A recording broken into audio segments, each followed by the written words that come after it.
Welcome to another edition of Your Health Matters with Dr. Benjamin Bryant, Chief of Staff and General Surgeon for UH Conneaut Medical Center.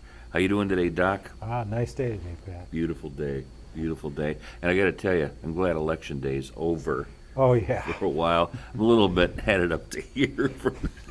I think a lot of people. I think we can relax now. I see you have a guest with you today. Well, it's amazing to me the commitment of these university hospitals doctors. We have Dr. Luis Argote Greene with us today, who's a thoracic surgeon, and he'll explain what that is, who came out here to be with us today. It's fantastic that he did so, and we really appreciate it, that you would come out and talk to our community. Dr. Argote Greene practices at Geauga, which again illustrates UH's commitment to the East County. To have somebody with his training and his expertise available to us in Geauga rather than having to go all the way to Case Medical Center is a very big deal for our town. We have a lot of elderly patients, and whether you're young or old, not too many people enjoy driving in Cleveland. So if they can come out to Geauga, it makes things a lot easier. What is a thoracic surgeon? Well, first I want to thank Dr. Bryant and Pat for the invitation to be here. It's a real honor to be in such a beautiful area, and it's an honor to be at UH and be able to serve the community in the east area of Cleveland. And thoracic surgery, it used to be that we were used to be known as CT surgeons or cardiovascular or cardiothoracic surgeons. So at the beginning, like in the 1900s, there used to be very little thoracic surgery. Cardiac surgery was forbidden. They used to say, well, if you're ever there to operate on heart, you will be banned from the medical community. Whoa. Because whenever anyone tried to open the chest, people would die. And that would happen because you open the chest, the pleural, the lining of the lung, then sucks air in, the lungs collapse, and then you would die. Mm-hmm. That was before. And then endotracheal tube came in, the general anesthesia, where they place a tube in your windpipe, and they expand the lungs, and then they said, okay, now we're able to operate on the lungs, but we're unable to stop the heart to operate on the heart. And then years later, they were able to stop the heart. The heart pump machine came by, and now they were able to operate on the heart. So, as a matter of fact, first came thoracic surgeons that were able to operate in the chest, except the heart. And then afterwards, when the heart-lung machine appeared, then people were able to operate on the heart now. So now the cardiac surgeons came back. So it became cardiothoracic surgery. And then the cardiac surgeons became so famous. They appeared in Time magazine, so they became so it was like nice to be a cardiac surgeon. And so it was a huge bang in the era of heart surgery, and huge feats were done, and you were able to stop the heart, revascularize coronary arteries, and save a lot of people from heart attacks. And that's when CT surgeons or thoracic surgeons or cardiothoracic surgeons became more cardiac surgeons. And after a while, then now cardiologists are taking up a lot of what cardiac surgeons did. And now we have a big problem.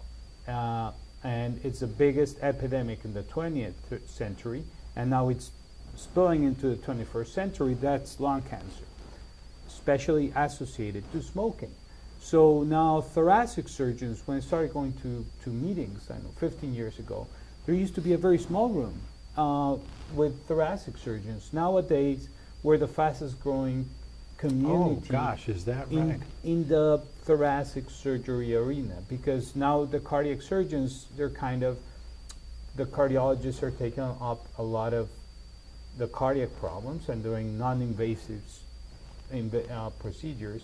And now thoracic surgeons are increasing a lot of the workload, even though we do it minimally invasive.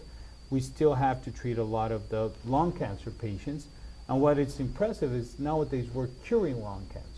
So that's why it comes to we're creating new lung nodule clinics that it's a little like mastography, like this breast scans. Now we have lung scans. So we don't prevent lung cancer. Prevention comes with, no smoking.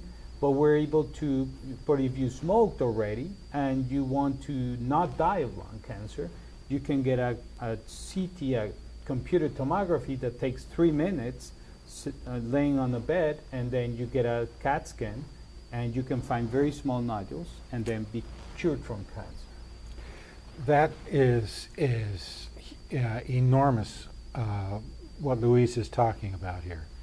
Enormous, because lung cancer, everybody knows lung cancer is a very deadly form of cancer. And the problem is that a lot of times it's not diagnosed until it's fairly advanced enough so that treatment becomes very, very difficult. So the key, and this has huge implications for our town, okay? The key, like so many other things, is early diagnosis. If you can find a lung cancer that's tiny, there's a good chance that you can get rid of it before it has a chance to reach out and kill you or put you through a terrible ordeal of chemotherapy and whatnot. So finding it early. Now, I am going to mention we're going to have a guest on our show. It's not going to be for a couple of months, but I just met him yesterday. Dr. Mata is a pulmonologist, which is a medical doctor for lung, and he is coming to Conneaut, and he's going to be our guy, okay? This is the first time in Conneaut that we have had a pulmonologist, and we have a disproportionate amount of lung cancer in our town. What that means is the number of lung cancer cases in our area is higher than the state average. So we have to understand that we're at risk here in our town, and so the ability to diagnose it early becomes very important for our community. And one of the things that Dr. Mata wants to do is exactly what Dr. Argote Greene just mentioned, which is a pulmonary nodule clinic. Within the last year, the CT scanners here at UH Conneaut have all been upgraded. We have a 64 now here at Conneaut, which is very fine, which means we can see very fine detail. And that's what you need in order to have what's called a lung nodule clinic. And so these cancers are going to be picked up early. Now, Luis, can you tell us what is a lung nodule clinic? What happens? Okay. It's just to give a little overview. Sure, sure. So I think lung cancer, it used to be that people would say, oh, you have lung cancer, and it was like a death sentence. That's right. Not anymore. And a great example is like breast cancer. Breast cancer, people are very used to having mammographies, breast scans. And what you do with a breast scan or with a prostate cancer screening is that you'll get a study, and then you can find a disease that is very early, and if you find it early, then you can be cured with some sort of treatment. Mm-hmm. So you have it for breast, you have it for prostate, but there's some important numbers we have to know before talking about a lung nodule clinic. That is, lung cancer is the number one killer in men and women in all ethnic groups. So even if you put together all people that die from breast cancer, prostate cancer, colorectal cancer, renal cancer, the 5 most common causes of cancer other than lung cancer, if you lump them up together, you still have more deaths from lung cancer. Do you realize what he's saying? So this is a very big deal. It affects a lot. What he's saying is this affects a lot of us. Yes. A lot of us. And I think the best model for having a screening program is lung, because you can see it. If breast is it's not very aggressive all the time. Sometimes there's smaller tumors that grow very slowly over a long period of time. Prostate is the same problem. Prostate, it's even, you shouldn't even be doing screening for people older than 75, 80 years, because they found that if you take a group of 90-year-olds, almost 100% of them are going to have prostate cancer. That does not mean that they need to get treatment. Not all of them get treatment, so that's why you choose the ones you want to screen. But lung cancer is the best model for screening, because lung cancer, when you get lung cancer, you usually die from lung cancer. So 85, that means almost 9 out of 10 patients are going to be dead from lung cancer if they're not caught on time by year 5, at 5 years. That's statistics. Mm-hmm. So that means, but if you catch a lung cancer in stage 1, then you have a 90%, I mean 9 out of 10 patients are going to be alive in 10 years. So you got the... Fantastic. It's totally the opposite. That's why a lung screening program, or finding a lung cancer that is very small, it makes the most sense of all the cancers, because you really cure people. Mm-hmm. And the nice part is that you only treat it with surgery, because if you find it small enough, it hasn't gone anywhere, you operate on it, so it's one time. It's through minimally invasive surgery. So Now, what does that mean for the chest? What is minimally, because a lot of people here know that we can take a gallbladder out without making a big incision anymore. yes. We do the small incisions. So you're telling us that also happens in the chest. Sure. So nowadays, you don't have to do those big chest incisions on the side, Very in the painful. front. Yeah. So we can take a lobe through very small incisions. Just yesterday, 2 days ago, we did 3, 4 little incisions. They're 10 millimeters, 1 centimeter, and the largest incision is 3 centimeters, because you need to take the lobe out through that incision. Right. Let me ask you this. Once this starts here, the screening, The nodule clinic. nodule, what happens after that? Say a nodule is found, then they would go to you to have that removed? We wouldn't do it here, right? Well, No. the plan is, if everyone, we all pulmonologists and primary care physicians will work together, and we talk to each other, and UH is great in that, because we have a great electronic medical record that serves our unity, and we talk to each other. We have this application, we have everyone's phones. And the idea is, a screening means you do a study when you don't have symptoms, but you need to have certain risk factors, because you don't do a CAT scan on everyone. You Right. say, okay, I'm older age, I'm more than 60, 65, and I've smoked 1 pack a year for 30 years, or 3 packs per year for 10 years. So three packs a day. Right. that's what we mean when we say a 30-pack year history. So Right. so if you think about it, if you're 70 and you smoked for 60 years, and you smoke half a pack, then you're very high risk. That's how it. And if you're a man, because it's high probability, but that's not always true. Women are more likely now to get lung cancer, even if they don't smoke. Just being a woman is high risk of having a certain type of adenocarcinoma. So let's say you cover those high risk features. So we say, okay, United States Preventive Services Task Force now has agreed to pay for it. Medicaid, Medicare pay for it. That's how positive the studies were. So in 2011, this huge study was one of the best performed studies was performed, and they saw that they could reduce lung cancer mortality by 20%. That might not seem a lot, but remember there's almost 200,000 deaths from lung cancer related. So if you 20%, that's 40,000 people. And that's like saying to the President of the United States, Mr. Obama, this year I'm going to cure all patients with pancreatic cancer. No one is going to die. I'm going to touch them in the head and I'm going to cure them. He's going to give you Montana as a president. Yeah. So that's why, that's what it means to cure 20% of patients with lung cancer. Because some people might say, well, getting a CAT scan on so many people that smoke or that have smoked at some point, it's going to be very costly. Well, we're going to save 40,000 lives.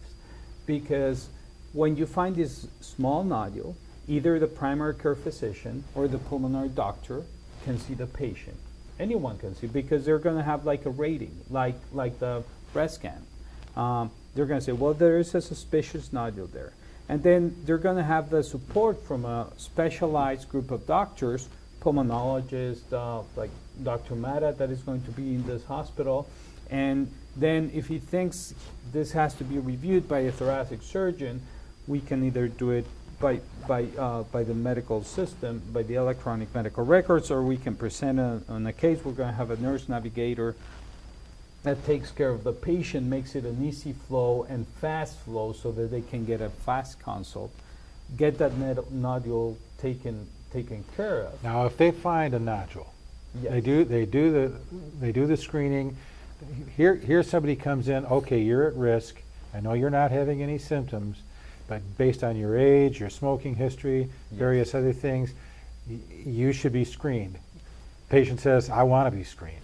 Sure. I don't want to die of lung cancer. I want to be screened. So they go and they get a painless CT scan, shows a little nodule. Not even IV contrast, a low dose.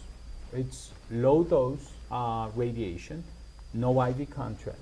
So you just lay there, it takes 3 minutes, and then you're done. And they find the nodule, and it's agreed, okay, in this situation, we have to have what's called a tissue diagnosis. In other words, we need to know actually what it is, one way or the other. Yeah. What happens to the patient once that determination is made that they have to get a tissue diagnosis? What happens to them? So then we can either do a CT guided biopsy, guided by a CAT scan. So you lay down, they give you some sedation, and then they put a needle into the tumor. Okay. With the CT guidance. Or we can decide to go ahead and take it out. And the other option is if it's small and it doesn't look that concerning, we can just watch it. We can just follow up with a new CAT scan in 2 to 3 months and then see if it stays the same or if it grows or if it disappears. Or if it disappears. 6 out of 10 patients will have benign nodules. That means that not all of them are biopsied. That's very important. We should not be doing surgery that is unnecessary. That is very important because it's like appendix. You know, you don't operate on every belly pain. You see, well, this patient has a white blood cell count. You know, he has a fever. He's very painful. We'll operate. You don't operate on every patient. You have to choose which patient. Right. Because most of them are not lung cancer. So we have to choose the nodules that appear that are very suspicious, and then we do it. Okay, and so then they can either do the CT guided, and who would make that determination? It seems to me that after that nodule is obtained, I mean, the decision is made, okay, this one is suspicious enough, we need to know what's going on. The determination as to whether to do it by a CT scan or do it surgically, you would make that decision. Is that right? They would see you first, right? I would say it's a group, it's a multidisciplinary decision. You would be involved in that. Yes. The idea is having a group of specialized people that will take a look at studies. And there's also guidelines. We follow guidelines, so we don't go to the other side and say, we'll operate on all of them. That shouldn't be done. So we also have guidelines that we say, well, this is not growing, we're going to watch it. And usually, pulmonary doctors are very specialized, and they're great at doing that. So If they have a question, then, you know, whether we should do it or not, then we can get a consult, either Thank with you. So- myself or with an oncologist or. What do you do about the patient that's like the hypochondriac patient says, wait a minute, I got something in there, and you said we don't need surgery. What if they want to have it? Would you do it? Well, that's a very interesting question. There is a specific size. We call it the gray zone. The gray zone is a nodule that is between 1 and 1.5 centimeters. Okay. And this is based on statistics again, the risk of it being a bad tumor. We call it, you know, I call nodule is a little ball. It's usually less than 3 centimeters. So a good ball or benign nodule, and then a bad ball or a malignant nodule. So if it's in the gray zone and we don't know what it is, we might take into consideration the patient wishes, because one option I might recommend, okay, let's wait and see if it grows. And the patient might say, well, I'm not going to suffer through 3-4 months and coming for CAT scans. And we might discuss different possibilities. Okay. Because one of the possibilities is doing a small incisions, and you usually go into the OR, and my practice is you go in the OR, you go to the hospital that same day, we do it through 2 small incisions, you know, little incisions. If everything goes fine, I usually leave the patient without a chest tube. That's depends on the patient. Okay, And okay, that then was a question I had. He comes out of the OR and he's sitting up, you know, having dinner at night, walking around, and the next day, if the X-ray looks fine, he goes home. Of course, we discuss it, and then there's some patients that will have a nodule that turns out to be a lung cancer, and some patients might turn out to be a benign nodule, or it can be an infection. It can be TB. It's not so prevalent here, but it could be sarcoidosis, or there's a lot of prevalence of fungal infections around the area. So either you can treat it with something else, some kind of medication, or maybe if it's the only area that you had a fungal infection, it's gone. So that's why part of the guidelines do consider the needs and wants of the patients. That's important. Of course, the patient always decides. He has the last word. But we must give the patient enough information so they make the best informed decision That's right. of that's what right. they want to do. That's But right. we are responsible for giving them enough information that they understand, that is going to be very easily digested, and so they'll make the best decision for their own. And you usually show them the scans. We sit together, I show them the images, and I ask them, has it grown or not? And they tell me, yes, it's grown. Should we take it out? Of course. And then if it disappeared, which has happened, then I tell them, well, it disappeared. They're like, okay, great. Oh, so usually patients, they're very smart. They're smarter, so they tell us what to do, but with the information we give them. I think it's very important for people to realize that there is not just the possibility, it's built into the program that you get a chance to really talk to the doctors. They explain things to you. They give you the opportunity to ask questions so that you really participate in it, so that you're comfortable that you understand what's going on. And once you have that information and you have your questions answered, then it's a lot easier to decide, well, this is what I want to do, or that's what I want to do. But the opportunity to talk with the doctors, with the specialists, and really understand what's going on, that's built into the process. Sure. That's very important. There is a friend of mine that has had a chronic cough for quite some time. So she has gone to a doctor down south because they were visiting down there. And the procedure they were doing with her was they were going down her throat with some kind of scope or something. Bronchoscopy. Okay. Yes. And then the following day, I think she had to have this thing put into her throat for like 24 hours where it monitored every time she coughed or something. Have you ever heard anything like that? Yeah, what they did is a Bravo study. Okay. They get a pH monitor. It measures, and they put it down your throat, down your food pipe. That's the esophagus. Okay. And then they measure how many times. That's when you have esophageal problems.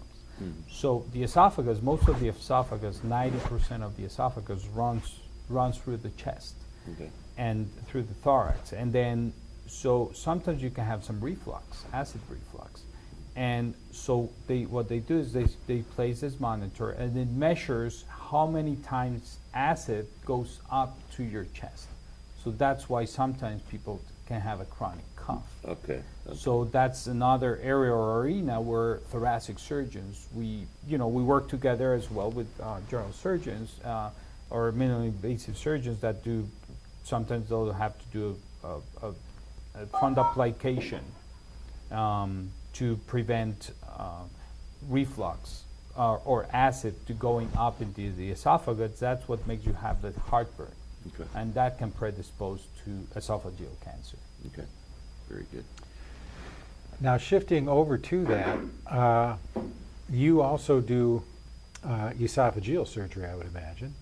Yes. If somebody comes in, fortunately, esophageal cancer is not nearly as common as lung cancer. It's a bad diagnosis. But sometimes people have to have part of their esophagus removed because they have cancer. Now, is that kind of surgery something that you do? Yes. So we have, as a matter of fact, I arrived to the UH system 7 months ago, and I'm honored to be joining a group that has incredible experience and great results with esophageal cancer.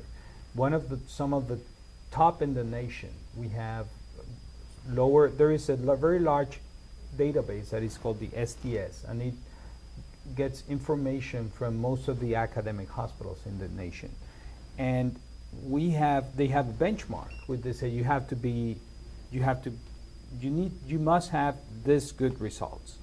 And we even have better results. We have better, less mortality than the established benchmark for lobectomy. The last 3 years, it's been closer to zero mortality That's for fantastic. esophagectomy, which is That's a huge. most yeah. complex surgery for thoracic surgery. So I'm really proud to be joining, and honored to be joining this incredible group of surgeons that we work usually at a community hospital. But we also have the access to if we have a case that we think it's better served at the central quaternary referral center, like Case Medical Center, UH case. Right. we have access to that. We have direct access. So we can take a very complex case, and we might tell the patient, we really recommend your case to be done at this hospital.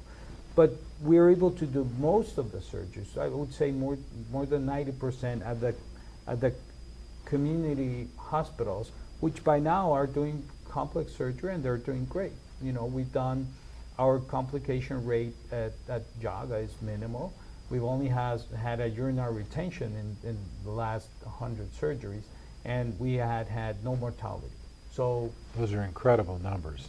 and because we have support from the big hospital, where we can do very, very complex surgery, and with great support, with great success as well. So that is a great support system. That's, and my patients know that I mention this fairly frequently, that this hospital out here is part of that big system. And so depending on the problem you have, the nature of the problem you have really determines where the best place is going to be to get that treated. Some hospitals have more resources than others. UH Case has everything. I mean, it's a monster hospital in terms of the resources that it has. And so if say for example I do an endoscopy and I don't like what I see at the bottom of the esophagus, and So we take some biopsies, and it turns out that it is esophageal cancer. We've been down that road several times in this town. Okay? I can then send you to see Dr. Argote Greene in Geauga, and he will review everything and talk to you about the treatment options and talk to you about surgery, and then he will make a decision. This operation, based on your overall health and all the other things that are going on, it's going to be the safest to do this at Case. And so then he will take you over to Case, and he has the ability to move between those hospitals so that you wind up getting the care that is as sophisticated as it needs to be for your particular problem. Anywhere you touch in the UH system, that's the final result that happens. So that's an enormous advantage. That's a great advantage. And going back to your question, what thoracic surgeons do, because you might say, well, we do a CAT scan and we also find something else. There's a lot of structures, things in the chest. You can also have thymomas, which is not a very common problem. But when you have it, you want it to be taken care of, minimally invasive. You can do it through small incisions, and there's, chest wall problems, rib lesions, tumors, and we can tailor the treatment to be the least aggressive and with the best outcomes. That's the idea of having a large group. By now we're 5 thoracic surgeons. So it has really grown to be specialized. Gosh, I didn't realize it was that big. That's fantastic. Yes. That's fantastic. Well, I'm going to just do a little scenario here, kind of an easy one for you that we can maybe walk through, because there's patients out there who will relate to this. Okay. A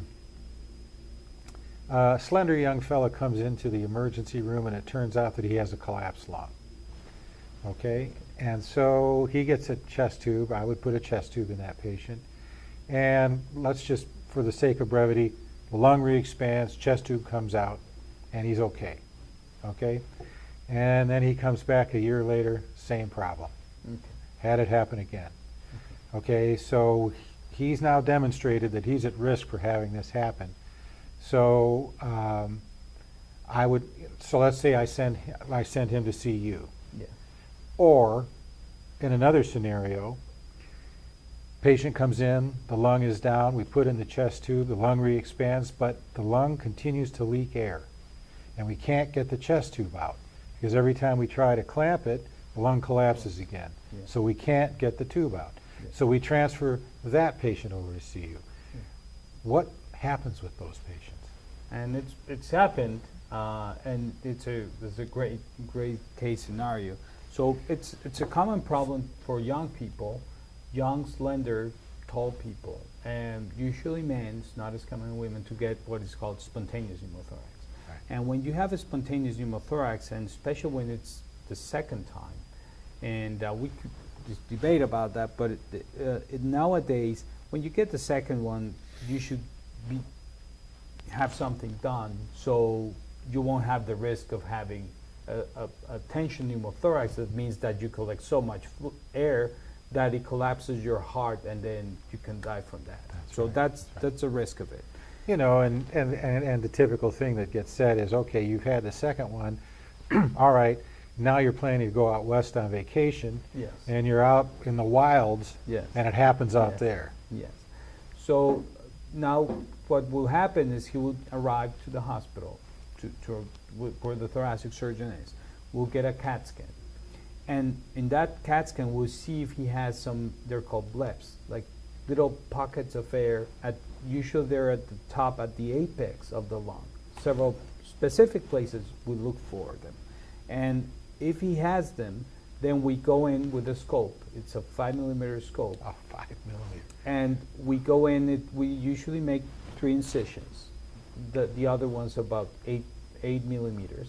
And we go in, we resect the areas that are giving the problem, and we staple them up. We use special staplers. So we go in, they staple and they cut at the same time. So we resect the areas that are a problem. But he's Because- talking about, folks, are little weak areas that are prone to blowing holes in them. Yes, And he wants to get rid of those because if he does, he gets rid of the risk. exactly. And they're very small. Now, some patients might develop this over the course of 10 years, 20 years. That's the reason we associate this resection of the blebs with also doing a pleurectomy. The pleura is the covering the lining of the lung. So if you take away that lining, the lung will stick. It's like placing glue on it. So before they used to use talc, but now I remember those days. with now, but talc it's a mineral, and it was associated with asbestos. So that's why right now they're having an issue with ovarian cancer and using talc, because that talc before, not nowadays, but before, it used to be mineral and had asbestos. So they're relating it to mesothelioma. That's another problem we thoracic surgeons see, and I've seen it here. Oh, yes, What- it's here. All And right. so what you do in this spontaneous pneumothorax, you remove the pleura as well, and then you stay with the chest for a couple of days, and then you're done. So So the lung actually scars to the inside of the chest, Exactly. so it can't collapse anymore. yes, but you do it through small incisions, and then the risk of recurrence it's almost zero. We have a study, we've done more than 170 patients, and we had one recurrence out of all those patients. So it's a very safe procedure. And now regarding mesothelioma, that's the area we've seen, and I thought I was going to get rid of that. It's a terrible disease, but it trained in Boston, where it was one of the largest international world referral centers, and we have several ways of treating it. And I said, well, I won't be able, I won't see it again because it's so rare. There's about 2,500 cases in the United States per year. But one of the first cases I did here at Geauga, it turned out to be a mesothelioma. And so we see it in highly industrialized areas, sort of like the Cleveland, Ohio area, because there's a lot of, Doesn't asphalt cause that? Is it it's asphalt? asbestos. I'm sorry, Asbestos. asbestos. Asbestos. Because I had a friend who was a fireman that died from it because of Yes. wearing the, Yes, so asbestos was used in over 3,000 products. It used to be used in brakes, in all the lining of, it's a great insulation material. Houses, schools, you name it. And Yeah, it was in the here steel at this industry. hospital. We had to have an abatement here a couple of years ago because it was in this hospital. It's not here anymore. Yes, But it was a very useful material yes, before people realized what it caused.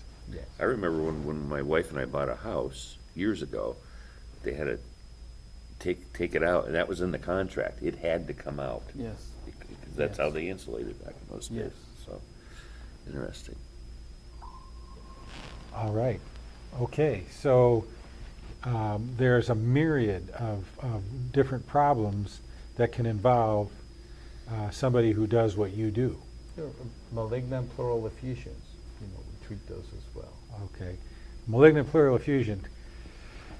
Most people, well, what happens is fluid can collect outside the lung but still inside the chest.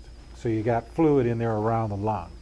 And as that accumulates, it compresses the lung, and that can be a problem. And cancer is one of the things that can cause that. That's why you see a pleural effusion just means water inside the chest around the lung. And malignant means that cancer is causing it. So you take care of that as well. Yes, if patients have shortness of breath associated to that pleural effusion because it's compressing the lung, doesn't let you breathe, but you still have to get your treatment. You need to get your chemotherapy or radiation, whatever treatment. We can make you feel better. We can place a very small tube. It's usually done through one 5-millimeter incision. So it's local anesthetic, and we place a little tube. It doesn't hurt. Then you go home, and then you can continue doing your getting your treatment, but without shortness of breath, Because it's draining the fluid off. because it drains the fluid. And you drain the fluid every 24, 48 hours in a little bottle, and you disconnect it. So you don't have anything. You can continue your regular life. You can go on living and going to the movies and having dinner. Tell you what, this is not like it used to be in the old days, folks. Well, now we don't use talc as much. We want to make things better for patients. Sure. That's what we should be doing. So incisions are smaller, resections are smaller. Just like breast cancer. Breast cancer, they used to have this very large resections. Yeah.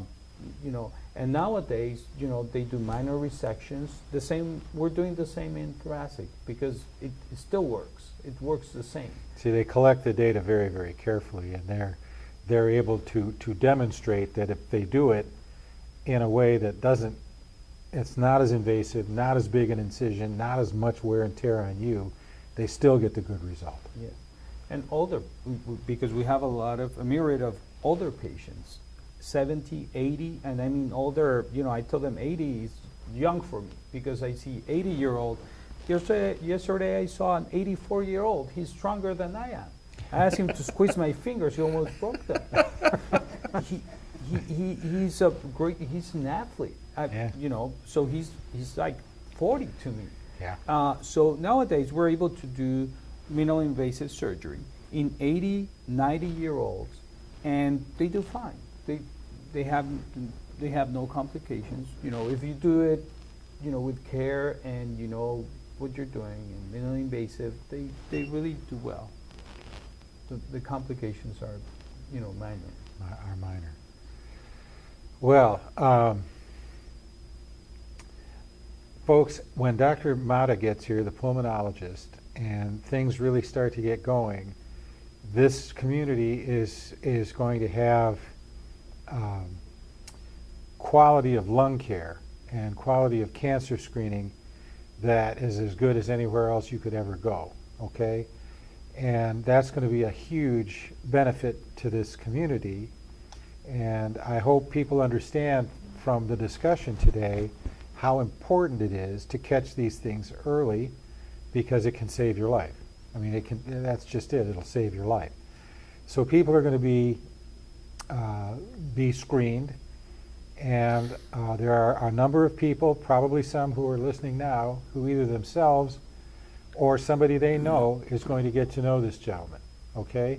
And so we really appreciate that he came out here today and talked to us, and we're going to want to invite you back subsequently once Dr. Mata gets here and so on, and we might have you both on at the same time, because I think for our public to hear you two speaking together about these issues, I think would be tremendously educational for people. No, it will be an honor to be here. So That would be excellent. That would be excellent. yeah. So this is new. This is new for our town. This is very significant. It's a very, very big deal for our town to have this kind of program starting up, and we're really delighted that Dr. Argote Greene is going to be part of that. And thank you very much for coming out here today. Thank you. Thank you, so Doctor. much. Very educational today. Very excellent thing. Thank you for watching, folks. See you again down the road.